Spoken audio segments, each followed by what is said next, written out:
السلام عليكم، ازيكم يا حبايبي؟ عاملين ايه؟ يا رب تكونوا بخير.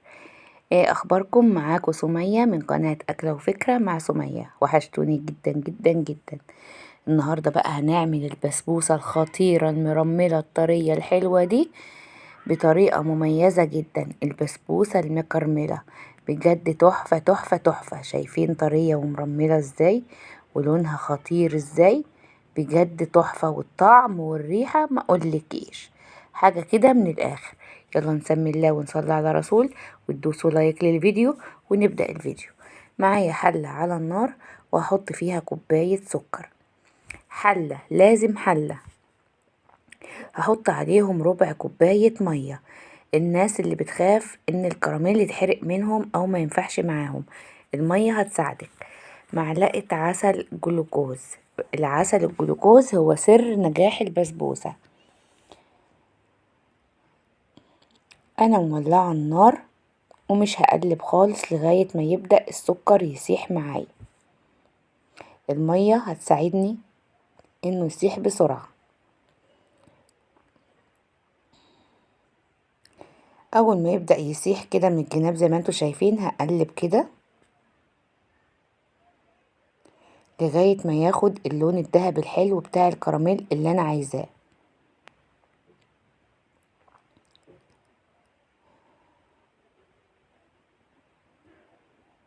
بجد تحفة.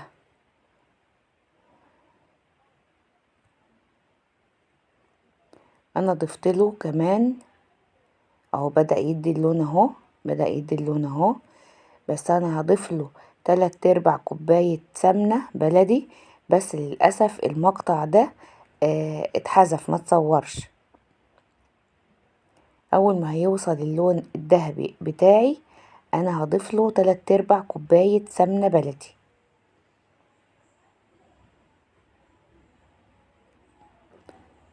تمام كده. بعد ما ضفت له السمنة البلدي وقلبت هنزل بكوباية حليب، نص كوباية، نص كوباية لبن ومعلقتين كمان عليها. عرفتوا ليه قلتلكوا حلة؟ علشان الفوران ده لو في قلاية او طاسة هتفور على البوتاجاز، انما لازم حلة وتهدي النار خالص. اهم حاجة تهدي النار وتقلبي لغاية ما الفوران ده يروح خالص زي ما انتوا شايفين كده.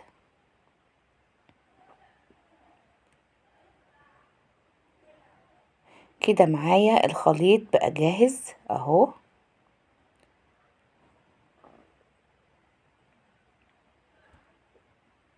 ريحته تحفة بجد، خطير خطير خطير، ولونه جميل جدا. كده السكر كله داب. هركنه على جنب لغاية ما يبقى دافي زي دمع العين كده. وهجهز دقيق البسبوسة بتاعي. معايا نص كيلو دقيق بسبوسة.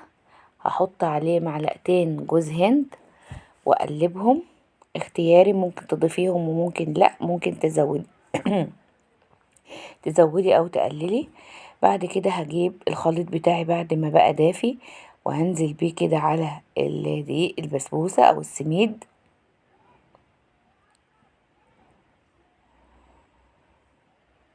ما ينفعش وهو سخن، لازم تسيبيه يبرد يبقى دافي كده. وهبدأ اخلط بقى الخليط بتاعي مع دقيق السميد. تقليب بسيط كده، مش عايزة اعجن عشان العجين الكتير بينشف البسبوسة. يا دوبك المكونات تختلط كويس ببعض وبطل على طول تقليب.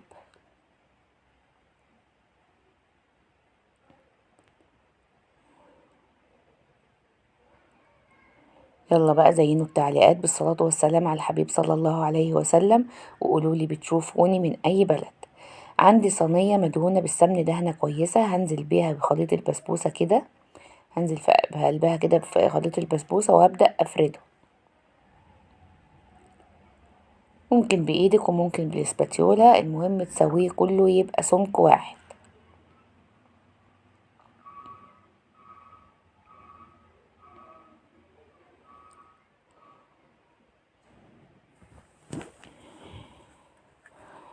ما تنسوش اللايك والشير حبايب أحلى متابعين في الدنيا. كده أنا خلصت. هبدأ ازينه بالمكسرات، وممكن اسيبها سادة كده، او ممكن جوز الهند اللي هو الضوفر اللي هو عريض شوية. انا كان عندي لوز، فقلت ايه اوزع عليه وازينه باللوز. ممكن بندق برضو، اي نوع متاح عندك، سوداني، او تسيبيها سادة تبقى حلوة برضو وجميلة. هبدأ ارص كده اللوز بتاعي على وش الصينية واضغط عليه.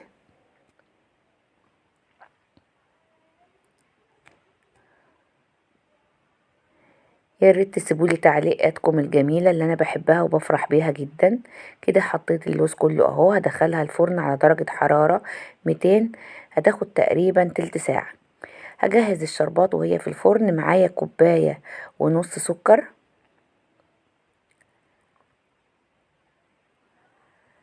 هحط عليهم كوبايتين مية،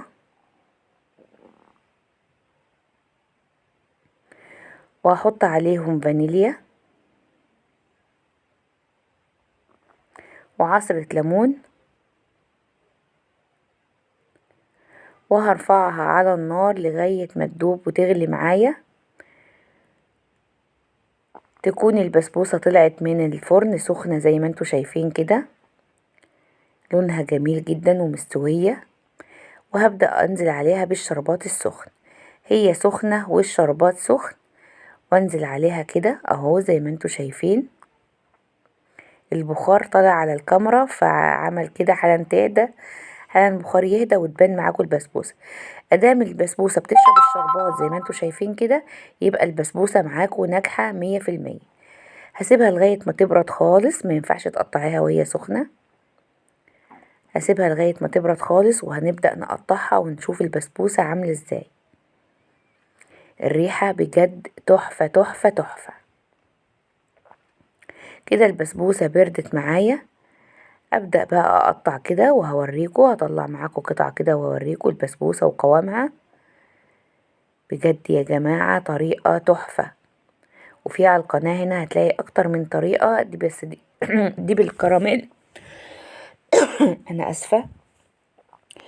هنطلعها بقى كده مع بعض ونقطع حتة تانية، وهنشوف البسبوسة عاملة ازاي وقوامها ازاي، مرملة وطرية وجميلة جدا، ولونها تحفة.